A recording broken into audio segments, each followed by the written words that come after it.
Awesome. All right. Welcome everyone to the Carpenter Working Group for January 29th, 2026. Um, I see someone's adding something. Samuel's adding something to community questions. Does yeah, if anyone has something they want to bring up, if you could add it under there and we'll try to get to it. Um, yeah, so I guess let's start with Samuel's question. Oh, I get to start. I guess so. Hold on. Wait, why is my camera not showing? Hold on. Uh, there we go. Hello. I am from Pinterest. We are using Karpenter and we are thinking about onboarding stateful systems. And so we have a lot of questions. I think some of these we have brought up in the past. For one, I wanted to call out that I saw there was an open PR for supporting time durations on the do not disrupt annotation, and we do find that very valuable. I think we had brought that up in a past meeting, but saw that was going through, and so do want to call out that we think that is quite an important piece of work. The things I wanted to bring up, my most important one is this top one here. There is verbiage that the do not disrupt annotation only applies to non-forceful disruption methods, but we are looking to use node expiration and to handle, I'm trying to remember exactly what they were. There's like three different categories. Um, Manual node termination is one of them, I believe, and there's another one that do not disrupt does not apply to. However, it seems like Carpenter will still call the eviction API before it goes ahead and tries to disrupt the pods on it. So I was wondering, does it make more sense for Carpenter to have some sort of do not disrupt for these other methods since the similar to the eviction API? Or does it make more sense for us to implement guards around pod eviction as a webhook to the eviction API itself? So are there thoughts on that in particular?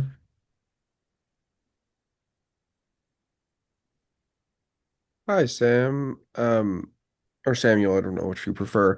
I do Sam's have some fine. questions about the use case here for with the you said you wanted to do not disrupt. Is it just that you don't want the eviction API to be called, or is it that you actually don't want the pods to be disrupted during forceful disruption? Right. So what we're trying to do is have a way to prevent these voluntary disruptions, but we want it to also cover, I pasted here from the docs, the forceful disruption categories. So interruption, we understand that's like a spot interruption or something. That's not preventable. But maybe node repair, definitely expiration, and also manual deletion, we also would want to be covered. But we want to still enable a pod deletion to go through when it's something you want to like forcefully terminate it in case of some error or something. So I think it's a matter of the do not disrupt not being as comprehensive as the eviction API. Does that answer your question? Yeah, I guess it comes back down to like if the do not disrupt annotation, if we don't have it, if we have it apply to eviction to forceful disruption, then the disruption is no longer forceful. Well, Like the reason with expiration and like with expiration in particular, the reason why you can have non-forceful expiration currently. If you don't set termination grace period and you set expire after, the disruption won't be forceful because you can well, basically let your I'd like to interject here in terminology. When we refer to forceful disruption, it just refers to the initiation of node drain. It does not refer to the actual eviction of the nodes. So, in the case of do not disrupt, regardless of the disruption method, whether it's expiration, spot interruption, or something graceful like consolidation or drift, do not disrupt pods are not going to be evicted by the eviction API. So for the pod or for the node to finish draining, one of two conditions have to be met. Either termination grace period for the node needs to be exceeded, at which point we will delete the do not disrupt pod. So just using like kubectl delete rather than the eviction API. Otherwise, the pod needs to either go into a terminal state, like succeeded or failed, or like the annotation needs to be removed, or it needs to be removed by some other mechanism. Okay, so my understanding is that the do not disrupt is sort of a layer before the termination of the node, and the termination of the node calls the eviction API. Is that correct? On all the pods on it? Not all the pods. It does not call the eviction API for pods with the do not disrupt annotation. Okay, interesting. So So, basically, where there may be some slightly confusing verbiage is the difference between disruption and termination. So for graceful disruption methods, we won't even necessarily try to disrupt the node if there are do not disrupt pods. For example, we won't try and consolidate the node if there's do not disrupt pods. There's a little bit more nuance around how drift treats do not disrupt. That's in the docs. Um, I don't want to derail going through that, but as far as termination is concerned and the actual removal of pods from nodes, do not disrupt is the same behavior regardless of the disruption type. Karpenter just will not evict them unless the termination grace period for the node is exceeded. And it sounds like your use case, going back to what you want, like what you're actually trying to orchestrate here, because verbiage and like nuance of the various methods aside, it sounds like you have pods that you don't want disrupted unless like you can evict them and then control them with PDBs. Is that correct? right, so we're thinking that we need something more than PDBs, but we can implement it as a webhook on the eviction API. But that would require that all these termination methods would all call the eviction API, which sounds like not, And which makes it a little more complicated. yeah, and you need, it sounds like it's like, is it like a replica thing where you need like a certain number of replicas up, like a stateful set thing? Yeah, so So you, there's two categories of it. That's one, which is like we have so many replicas and each pod contains multiple replicas, which would cause multiple overlapping pod disruption budgets, which is why that won't work. Um, yeah, like a that's why we're Kafka. thinking we need to do a system that would manage that, the overlapping partition placement, and recognizing if replicas are available enough to take down a pod. The other is when we have what we're calling gang disruptions, which is we want to have a whole workload get disrupted together, typically because it's a checkpointing workload. And when you disrupt one of the pods, you effectively have to restart all of them together. So that's actually the second item here, disruption groups, that I wanted to mention. But as it applies here, we want to have something that effectively is a gate that would prevent the pod from being terminated for going through its normal life cycle, doing the pre-stop hook, sig term, etc. Well, And something that would cover all cases pretty much, I think, but still allow correct, manual deletion if that is needed. correct me if I'm wrong, but does do not disrupt not achieve that? Because with do not disrupt, unless your concern is also when termination grace period expires, but with do not disrupt, Carpenter will not terminate the pod until that time. Right. The concern is that we would like to also enable expiration, and we want expiration to similarly be considered non-forceful. And we would also like for node repair to consider this and also manual deletion ideally, so that we could have other systems try to delete a pod and it would go through the similar check. So would that not necessarily work with a longer termination grace period time? You mean for the node or for pods? So with expiration at least, the time at which it expires is just the time at which Carpenter starts draining. But Carpenter won't drain any pods with the do not disrupt annotation. And so those pods will only be deleted either once they complete, go into that succeeded failed state, have the annotation removed, or termination grace period elapses. Yeah, so we have we have nodes termination grace periods set, and I think we want some way to indicate to the workload that an eviction is requested on that so that it can do draining behavior. And if you're doing do not disrupt, I don't think there's any indication for that. Yeah, not to the workload itself. I mean, Yes. you could see if any of the nodes that the workload are on are deleted. And when I say deleted, I just mean the deletion timestamp is set. We still have finalizers to remove. So there is that indirect way to tell that it is draining. Um, Okay. But if you doesn't didn't set do necessarily, not disrupt and you put a webhook on the validate and on the eviction API, don't you get a hook in to know when we don't like the call pod the should eviction start API. disrupting? We don't call the eviction API for do not disrupt pods. I'm saying if you don't set do not disrupt. Sure, but then you Mhm. lose control over when it's disrupting potentially. But yeah, it depends, I guess, on what the behavior of the webhook would be. I mean, this is the first versus the second use case, right? The first use case is like you're fine disrupting kind of one-off pods whenever, but you need this like uh pre-stop time and then you can like hydrate your new replicas to get to an end state. The second use case is you want to do them all at once, but we can cover that one, I think, with other functionality.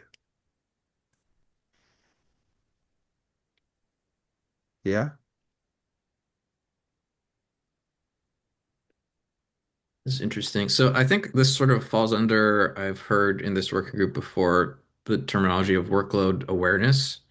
Um, So I think what I'm trying to define is effectively a contract between Carpenter and the workload, where there is some amount of communication allowed between them. Obviously, we don't want Carpenter to be like aware of the particular workload, but I think what we do want is some way for the workload to know, hey, I'm trying to evict this pod.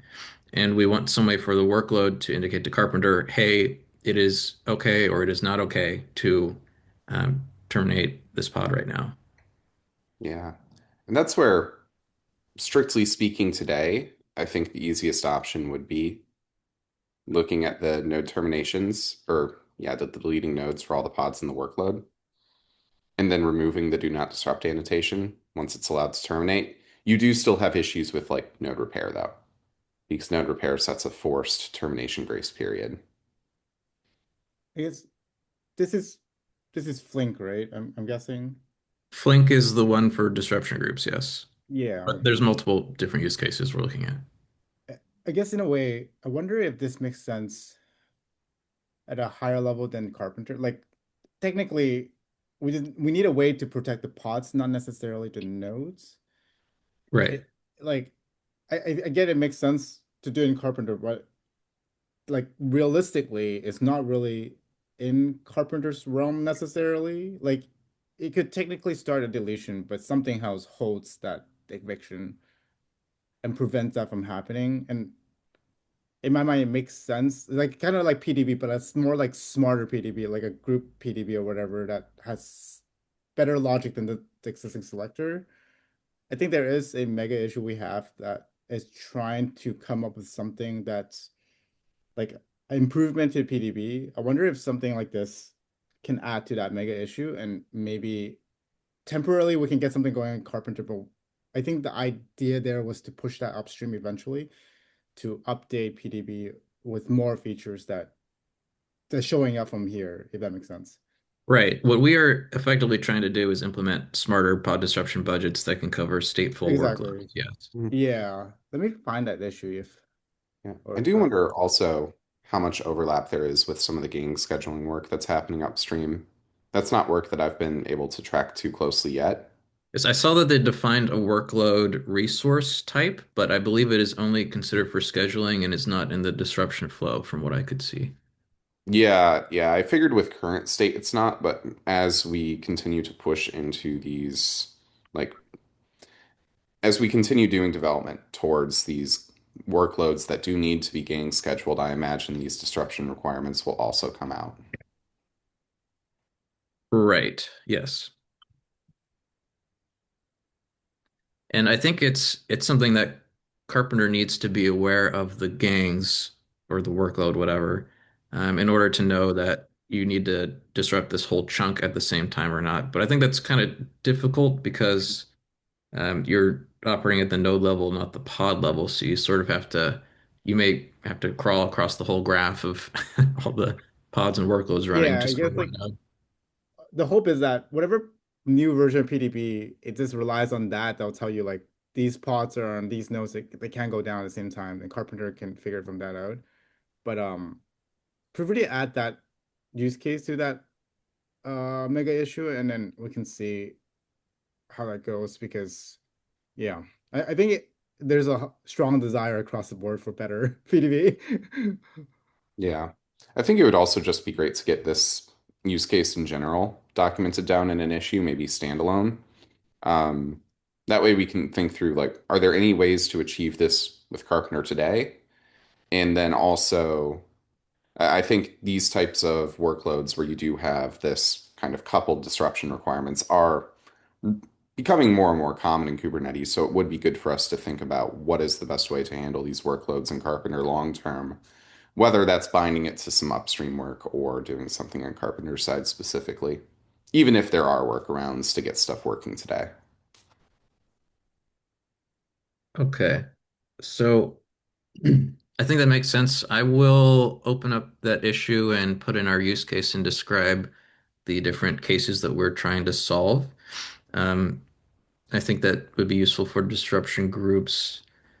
Um, I guess what I'm trying to understand is with what Carpenter has today, what the recommendation is in order to implement this, both have a notification that Carpenter is trying to disrupt a pod, and I guess disrupt versus terminate, the terminology is a little confusing. Um, but effectively, the first stage that we're looking at is getting a notification that Carpenter wants to disrupt or evict a pod, and then having some way to always block Carpenter actions from doing that, whether that's the finalizer from manual node termination or expiration or node repair or drift consolidation. So I think it's difficult to understand how we comprehensively cover gating all of those.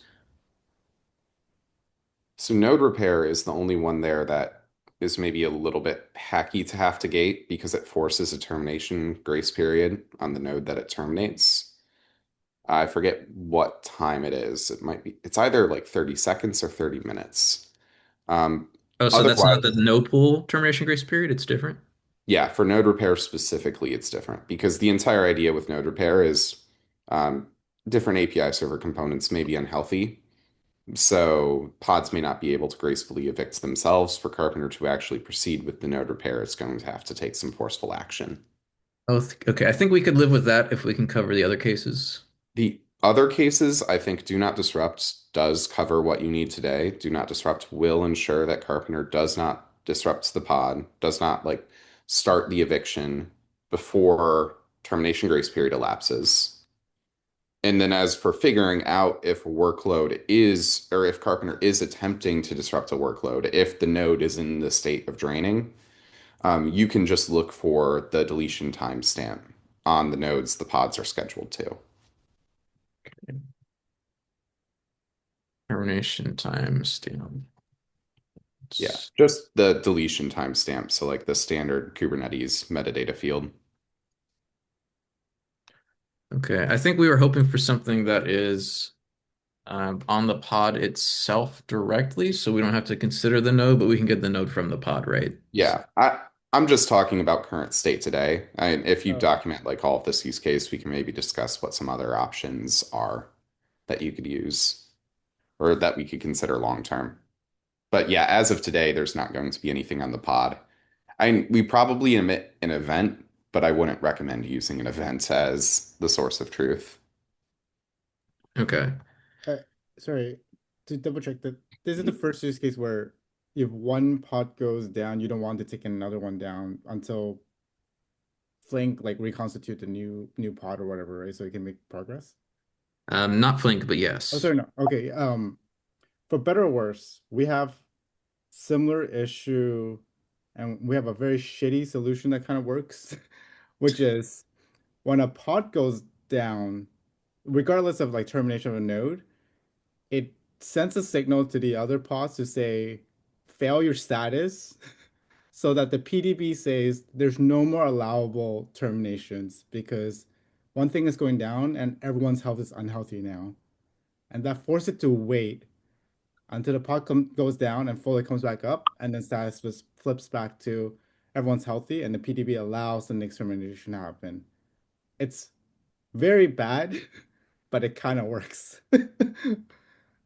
Yeah, that sounds like it would be too limiting for Yes, it's larger very workloads. limiting on purpose. Yeah. It's an interesting approach, though.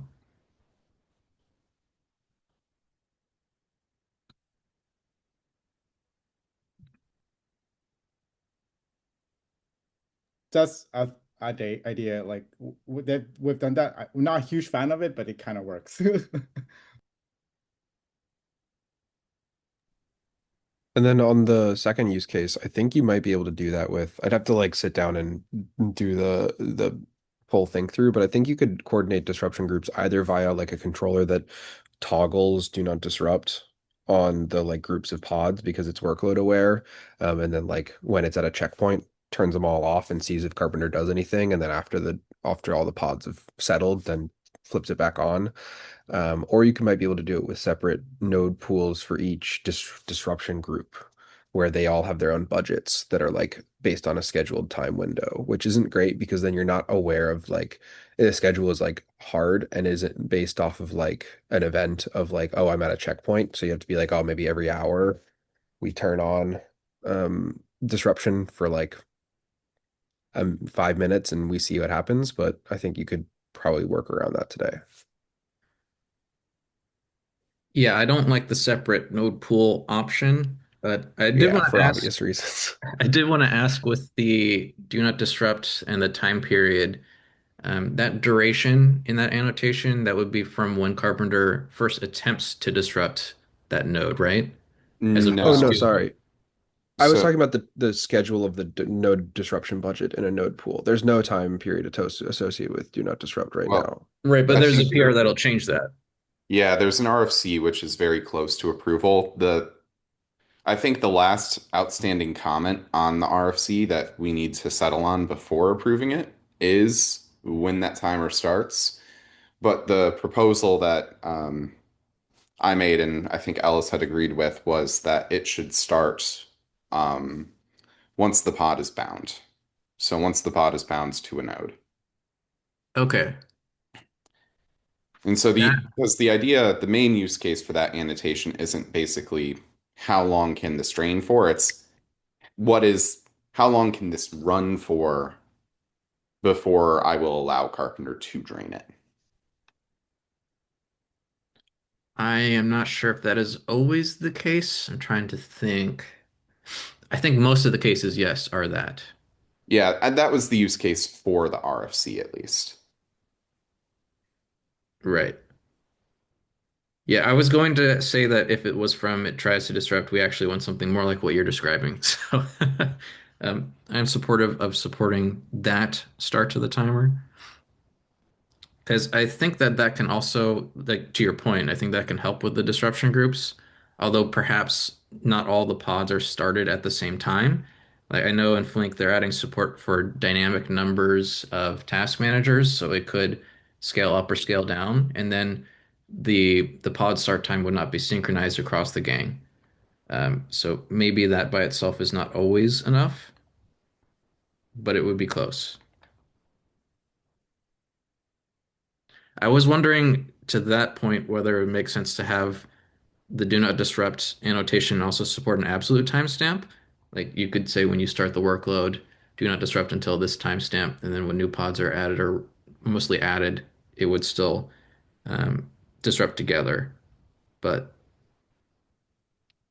Potentially. One reason I could see us at least giving some initial pushback against that is just that that would be very simple, I think, to orchestrate outside of Carpenter. removing the do not disrupt annotation from all of Yeah, them. and you probably want to because you would want to like coordinate changes across sets of pods. And I don't know, I envision that being easier to orchestrate both the addition and removal of those timestamps outside of Carpenter. But yeah, I wouldn't say that that's something out of the question given a good use case. Okay.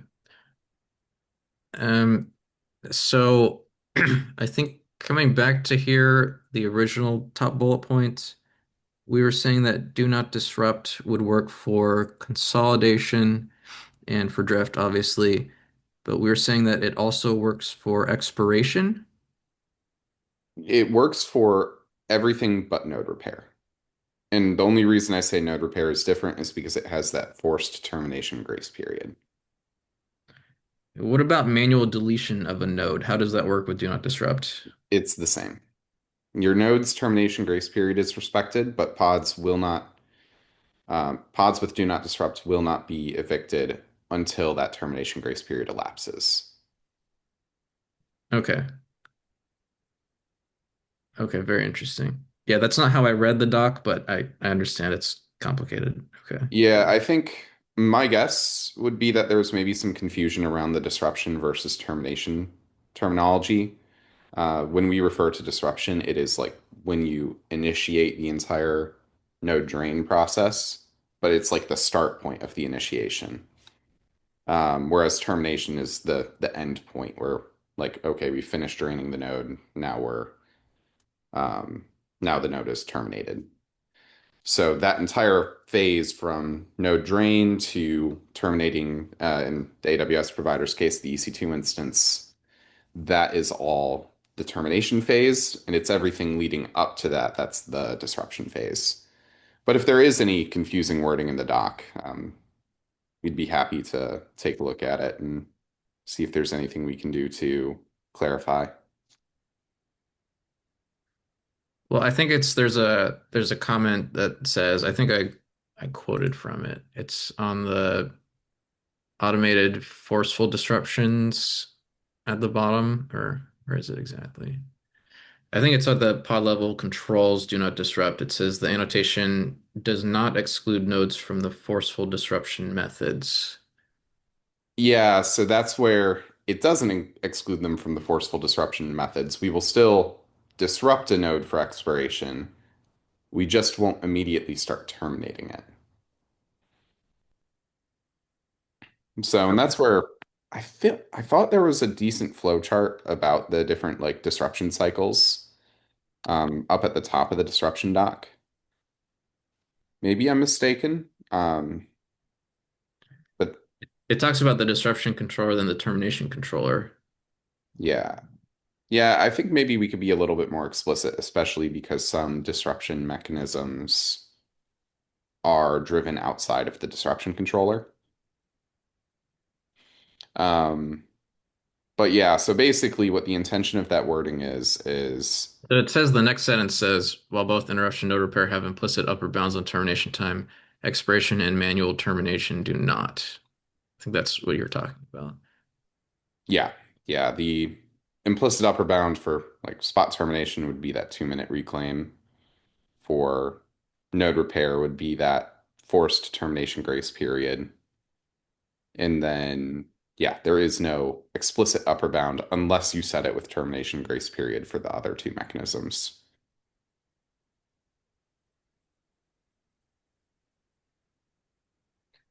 Okay, I think that does cover everything then. I was thinking that do not disrupt wouldn't work because of these cases, but sounds like it will. So we just have to, yeah, watch for the deletion timestamp on the node like you're saying, and we can make that work at least for now. But maybe we can talk on the mega issue about how it could be improved. Yeah. Yeah, no, definitely happy to continue this conversation. Okay, I don't want to talk anymore about this. I think we've covered everything for the first two. I had a third option or question, which I believe Vaibhav from my team has already brought up with you guys, which is about in-place IMI upgrades, which so we are, as part of our stateful system onboarding, looking at supporting stateful systems that use a lot of instance storage in EC2 today. Mhm. And these instances, they typically have a lot of data stored on the instance storage. And if you were to terminate the instance and create a new one, you would have to rebuild all of that, and it can be heavy on the cluster.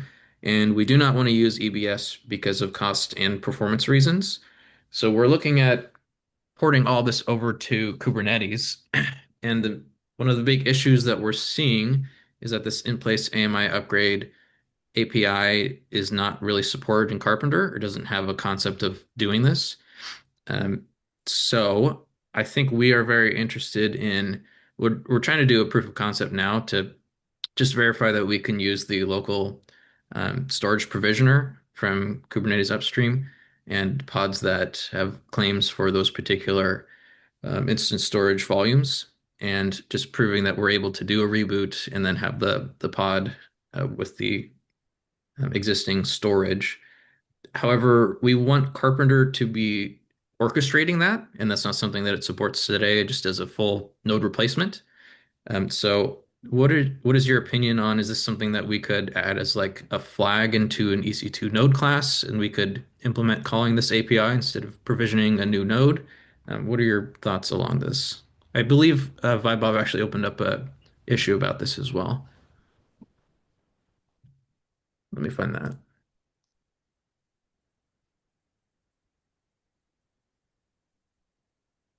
I don't think it would be something unreasonable for us to support.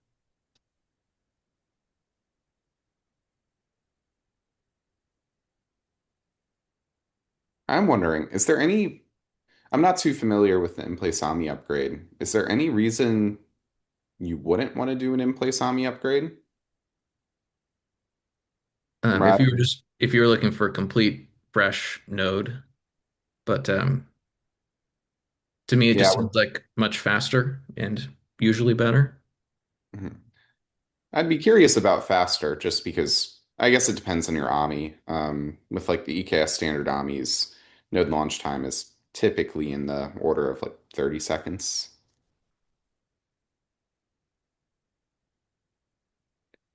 Here's the But link to the issue that my coworker opened up.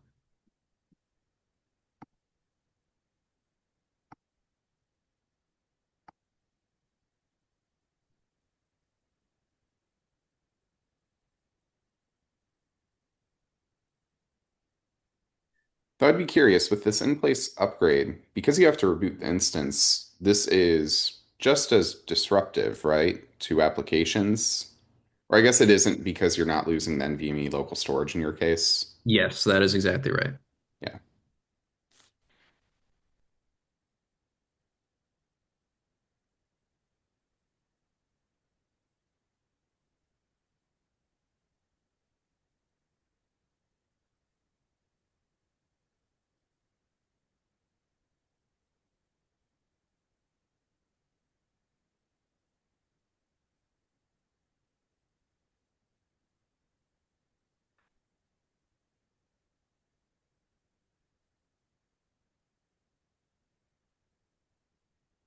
Does the existing EC2 APIs let you replace a root volume that isn't an EBS volume?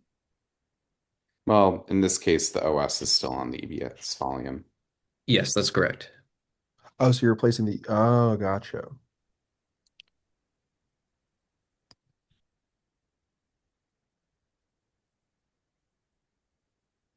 Yeah, so Yeah. there's a link up top in the bold in the TLDR, replace root volume approach, which is the EC2 API, or the documentation for it.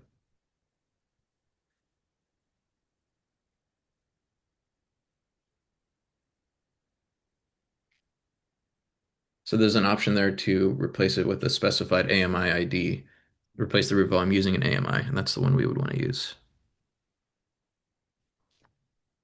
Okay. I'd be curious, do you know if there's any other Kubernetes orchestrators that handle this? I'm wondering if there's, because you also have all of your processes like kubelet, node logs, everything else is also on those root volumes. Hmm. I don't I don't see that being an issue, but I'd be curious if there are any weird edge cases about, like in this case, the kubelet would have to restart it, and it's potentially restarting with different metadata because it's different AMI, potentially different settings. I don't necessarily see that being an issue so long as like things like node name are the same. But I'd be curious if any other orchestrators have done this and if there are any of those edge cases you have to be concerned about. Yeah, I should also mention we do currently a bind mount where the kubelet and containerd directories live on the instance storage on our nodes. So that's something Okay. that we're going to test as well, how that behaves. But I don't know that the normal EKS AMIs do that or not. I would assume not. And actually, they might. I don't know off the top of my head. I think Bottle Rocket might. At least if you choose to configure the local instance storage, but I could be mistaken. Yeah. Yeah, we did that because we were having people use large containers and it was filling up the root disk and the instance storage was left wide open. Right. Yeah, makes sense. Yeah, and this would definitely not be a small thing to implement. Understood. But We would like to help make it happen. yeah, I think the next step in the process would be an RFC. Um, Fundamentally, I don't think there's any reason we wouldn't want to support something like this. I think there's a lot of questions about like, okay, what do you do with the node object while the instance is restarting? Are there any of those edge conditions with like restarting kubelet? Um, if you do have to like remove the node, re-add the node, how do you ensure that pods bind back to the same node? Like questions like that. Right. So we are doing an experiment to validate binding to the same node, I believe via the local, I don't know if we have that linked here, but there's a local storage provisioner, and so we're going to have those persistent volumes bound to that node. So Mhm. we're going to verify that that still works and can rebind after a reboot, and we'll let you know how that goes. Okay. Yeah, I'd continue to add information to that issue then. Yeah, I'd be definitely curious to see how a feature like this takes form. I think the use case is pretty clear, but yeah, there's definitely a fair bit of ambiguity in terms of what it would actually look like in practice. Okay. So next steps for us are doing that proof of concept that we can manually do it, and then assuming that goes well, create an RFC with how we were able to do it, or just update this issue. What do we do after the PSC?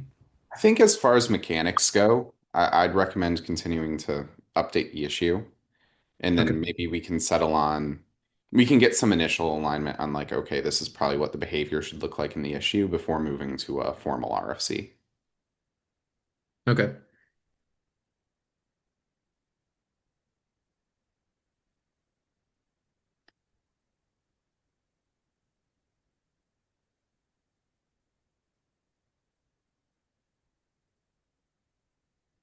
All right. I think that is all the questions I had for now. Okay, thanks. Thanks, Sam. Max, you had something linked here? Yeah, thanks. It's just a simple one-line PR to change how the makefile works. I know Andrew, you already looked at that, but looking for a sign off for tag. But basically, the makefile has sets go flags and LD flags, and right now, if you overwrite go flags, like that was already set in your environment or something, like it's gonna throw away the LD flags that override the build version. So this is just a simple fix to append the Go flags instead of like overriding it. And you can still use the same existing behavior if you just set your LD flags to empty string if you really wanted to. But this would happen if you're like building your image and your builder image already has Go flags set. And so it would throw away the LD flags set in the make file. I So guess Yeah, go ahead. Yeah, the one question I would have is, I guess, what additional flags do you need to set? I see the mod vendor one, and what's the use case? Because the only reason I'd maybe be a little hesitant to add this is now your build is potentially inconsistent with what you would be shipping a PR for upstream. It's like anything you're testing locally may behave differently. Um, in what way would it behave differently? I guess is Well, my question. Well, let's say on like the extreme side, like if you're changing some of the linker flags, you could change behavior. In this case, it's just like the version, which does have some subtle changes for behavior, but I generally speaking, you're just changing the build flags from what will actually be building Carpenter images with and shipping. So yeah, there are Yeah. potential changes in behavior. No, I agree that is breaking change, but I was originally thinking that this would have should have been the original behavior before, you know, this make file was created. So I agree that like I think it would be breaking and the Well, behavior could be changed, but for what it's worth, I don't think it's necessarily breaking because it's not going to change our build process like up in GitHub. Um, I'm just wondering what the use case would be for having different Go flags than the ones that like final artifacts are going to be shipped with. I guess not a certain use case. It's just convenience because my particular use case is I don't want to reset LD flags in my Go flags because the particular builder image that I am forced to use um, already has Go flags set, and I would have to change the Docker file to like unset Go flags, which you know is annoying. So I was just wondering if like this could happen upstream, and yeah.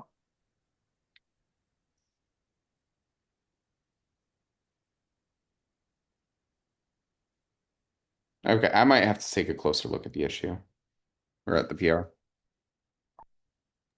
Okay, thanks. You've got a raised hand. Yeah, just one addendum to what Max is saying there. At Red Hat, we are going to build and package our own Karpenter. So part of the use case here too is that we're not consuming the released Karpenter. We need to build it through our build systems. So I think part of it's a convenience too. Like, Okay. Yeah, I didn't realize that was necessarily the case since this is being added to the Carpenter Provider AWS. right. Like we're gonna build Carpenter Provider AWS internally at Red Hat for our release images, but in order to satisfy our audits and compliance, we need to build it ourselves with our images and everything. So Sure. Okay. I think that makes sense. That was kind of what I was getting at when I was looking for use cases. yeah, Um, like ideally any change we add here would not disrupt or affect the build process that's currently happening. It's more like to give options for people who might be in situations like us where they want to build for their own distribution or whatever. okay. Yeah, I think that is probably reasonable. Can definitely take a look at this. Thank you. Appreciate it. Thanks, Mark. No, yeah, that was the missing context. I agree.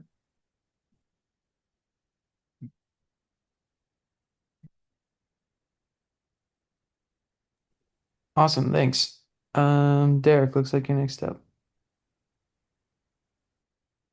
Yeah, I saw this note. I was reviewing the SIG Autoscaling meetings I missed while I was out, and I saw there was a note. Maybe you have more context, Elmiko, on there's like people are talking about a shared issue triage between autoscaling components, and it looked like Carpenter might be in scope for that. Do you have Yeah. context? Yeah, absolutely willing to share. So yeah, the SIG Autoscaling group is looking to set up a triage meeting, and this is for all the SIG owned repos. They the current talk is like a 3-week cadence, and they're trying to find a good meeting time. One thing they did note explicitly is that they did note that this community, the Carpenter community, has its own working group and has its own triage meeting for the Carpenter core. So I think if this community would like to see the Carpenter core brought up in those SIG hosted triage meetings. I think all we need to do is like just, have someone from this community, like, Derek or Jason or someone, just come to the SIG Autoscaling meeting and just, let everybody know. Because I think right now they're probably not going to try to triage Carpenter issues. They're going to leave that for the Carpenter community. But if we wanted to get kind of the if we wanted to get the I don't know, I guess get the thoughts of everyone in the SIG community who's going to do the triage meetings, we could ask them to add Carpenter to that list as well. I mean, at least Carpenter core, if it makes sense. It may not make sense for this community. I guess does that, Interesting. that answer questions, or did people have quite more questions about it? No, I think that makes sense. I think it's something we would talk about. There's not a lot of overlap in issues. I think we need to be triaging like where it's one of those like you have to have multiple stakeholders from different projects in the meeting to say, oh, is this a Carpenter issue or is this a CAS issue? Like I think that'll be pretty obvious from the get-go. Right. But moving the Carpenter like issue triage like from I guess I'm not so familiar with like the whole what are the overlapping boundaries of like SIG sponsored versus not because Yeah. if like our working group issue triage like if it becomes SIG sponsored I don't know what changes about it. Is it just that it like moves docs? Is it like No, yeah, I can talk about that a little bit. So, like, okay. if we look at the way the CNCF operates things, right? Any of the repositories that are in the Kubernetes SIGs repo or the Kubernetes, org, Kubernetes SIGs org, those are owned by the CNCF and owned by the SIGs, right? So currently, Carpenter Core is owned by SIG Autoscaling, which means technically they have ownership over that repository. Now, something that's been noticed in the upstream SIG community that we're working towards is to try and make sure that we're properly addressing issues that are coming up in like the auto scaling repo and also related to horizontal pod autoscaler in the Kubernetes repo and, similar, right? So the SIG is trying to set up an opportunity to go through the open issues in each of the repos. And I imagine this is what the initial triage meetings will be like. It'll be, okay, we'll look at the Kubernetes auto scaling repo and we'll try to figure out what issues we can triage here. Then we'll look at the HPA issues. And if Carpenter were included on that, right, then they would also look at the Carpenter core issues. I think currently there's probably a perception that like there's a little bit of a gap in Carpenter knowledge in the core SIGs or the core SIG autoscaler. But I think like if this community decided they wanted to kind of reduce the amount of meetings they had around triaging core Carpenter issues and instead just focus on like the AWS triage meeting and maybe the Azure triage meeting or whatever, that's certainly a decision we could make. And then we could move the Carpenter triage into this common area. And if people wanted to participate more with the SIG and more with kind of the CNCF focus side of things, we could move some of that activity there. So I would imagine the focus is going to be on issues that are in the repos and then making sure that those issues are triaged and they're at least looked at in a timely basis. So, for this community, we kind of have some thoughts to make about like, okay, well, the SIG acknowledges that right now the Carpenter community is kind of doing its own triage and everything, and it seems to be working for us. But if we wanted to reach out to the SIG and kind of engage the community in a deeper way, we could move the core Carpenter triage to that SIG meeting and then kind of like establish the stronger relationship between the SIG owning that core Carpenter part and the Carpenter community contributing to it. And I think, if there are people who want to get more involved in like the Kubernetes community or want to get more involved in the SIG process, especially from the Carpenter community, this is an excellent opportunity to kind of become more involved in that and to, kind of get more kind of open source upstream experience. So yeah, that's kind of my thoughts about it.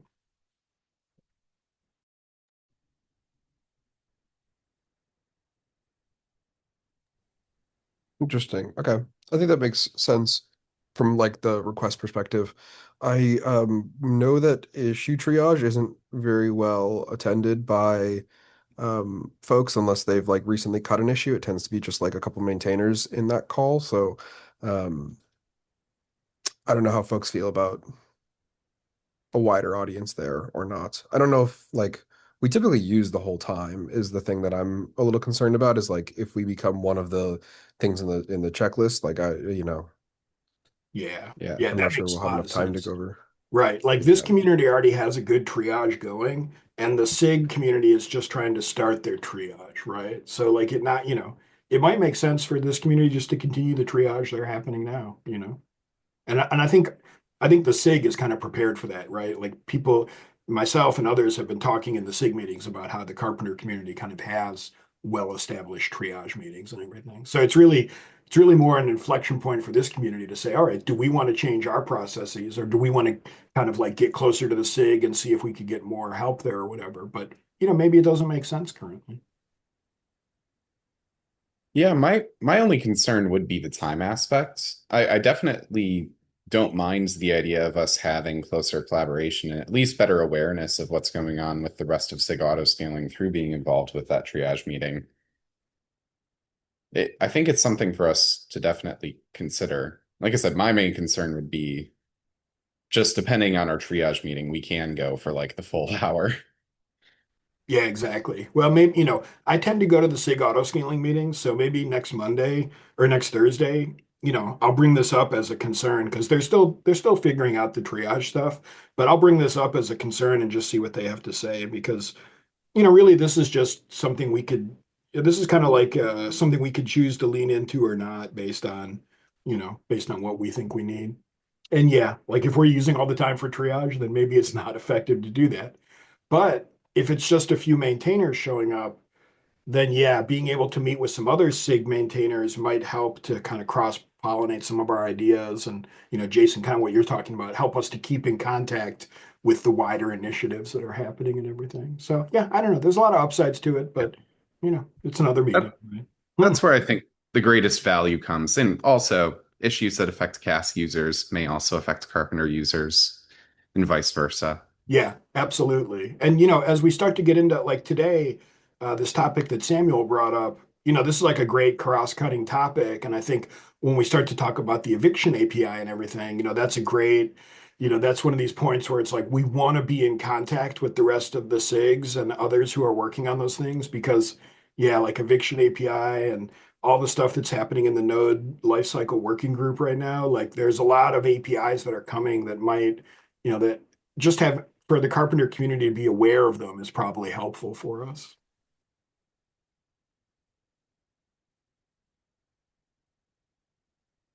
Yeah, no, definitely worth considering. I don't know if we'd have a hard answer today, but No. I think it's Yeah, worth no, discussing. no I'll rush. I'll come Yeah. with you to I'll come with you to SIG Autoscaling next week and we can chat about it. Yeah, awesome, I love Derek. the idea of having more SIG maintain or like more other SIG maintainers looking at Carpenter issues every now and then because it kind of does feel like we're out doing our own thing, and it would be nice to like, you know, recognize that Carpenter is a significant chunk of SIG Autoscaling, and Yeah, 100%. I mean, I defer to you on that, Derek, because yeah, like I agree with you. Like I think the work that's happening in the carpenter community is very exciting. It does feel a little bit at arm's length sometimes from what is happening in SIG auto scaling, but I think closing that gap is only better for everyone because it's clear to see that carpenter is very popular and the way it behaves and the kind of the features that it gives to users are, they're very popular and more people want to use them. So yeah, getting the message out more and getting more help from our wider Kubernetes community, I think is only for the positive.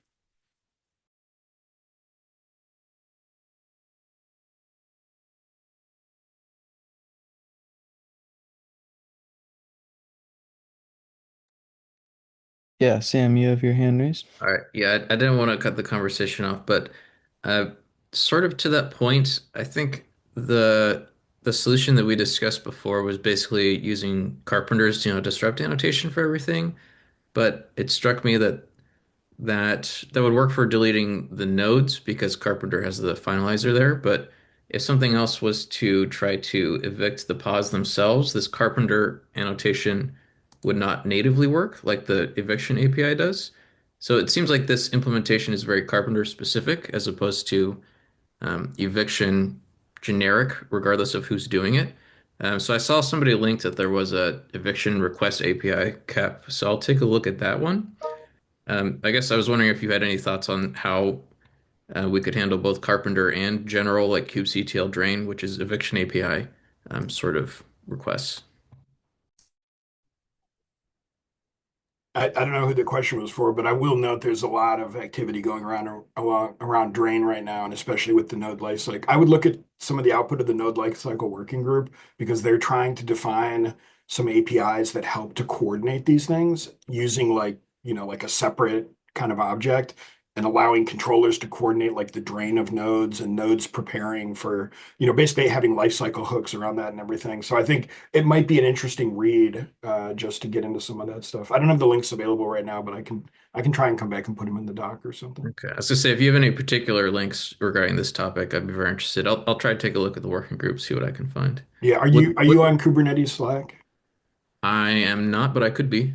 Okay. All right. I'll try to put something in this doc. So maybe come back later Oh, this I'm afternoon. just kidding. I am in Kubernetes Slack. Oh, Yes. okay. All right. Well, I got the same handle on Kubernetes Slack. Give me a ping or something, and we can talk. Okay, that sounds good. I also wanted to bring up, I know there's only 1 minute left. Um, we noticed what appears to be a bug in Node Auto Repair in that the node monitoring agent appears to be flapping between two different error conditions for accelerated hardware ready, and that's preventing it from reaching the 10-minute timeout to actually replace the node. Is that something that would be more like talk to AWS about that, or would that be Carpenter? Yeah, I think is NMA open source or is it only a closed source component? I have not seen the source code. Okay. Yeah, if there's open source, I'd definitely raise an issue in the NMA repository. If not, yeah, if you have like AWS support contacts. I just can't remember the current state of that project or if it was something that was going to be open source. It is open source now. Oh, very nice. Okay, I I'll don't know take a if look that at that. actually is the NMA or not. I think that is NMA. That is definitely the correct name for the repo. Yeah, thanks Yeah. for the link. I'll take a look. It very well might be a Carpenter issue though, because it might be with the way that we're processing like error state. Like we might say like, oh, your error state has changed because it switched from error one to error two. Well, Um, well, I think I he don't know said it's enough about. flapping between ready and not. And Carpenter has the well-defined behavior of it must be unready for a certain period of time. Yeah, so the no monitoring agent is flipping between two different error conditions, so it's always with less than the timeout for it. Yeah, So it's always in error. It's just flipping between like error A and error B. correct. Which, Gotcha. yeah, Yeah. I think there's the question of should it be flipping? Probably not, because my understanding is they're standalone conditions. Well, it's two different error messages within the one accelerated Oh. condition. Interesting. Okay. Yeah. I think that is probably something we would want to coordinate with NMA, though, then. It might be worth opening an issue across both repositories. The Um, no monitoring agent and which other one? Carpenter provider, AWS. Okay. Because that's where the actual handling of the different NMA conditions is defined. But yeah, I think it's because we want to be able to define different timeouts for different error types. And if we don't have the granularity to define the duration of all of those different error types, I think there may be some changes we want to look at in the actual NMA repo that then Carpenter could take advantage of. Or maybe we decide, yeah, there's no reason to disambiguate, treat them as the same error. Right. That sounds good. I'll follow up async on that.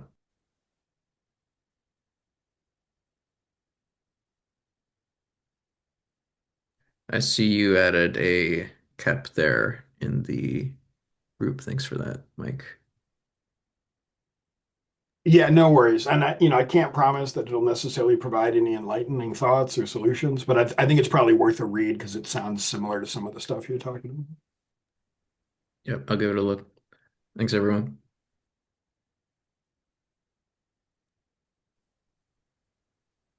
All right, we are over time, so thank you everyone for joining. Um, yeah, Jason, if you could stop the recording. Yep.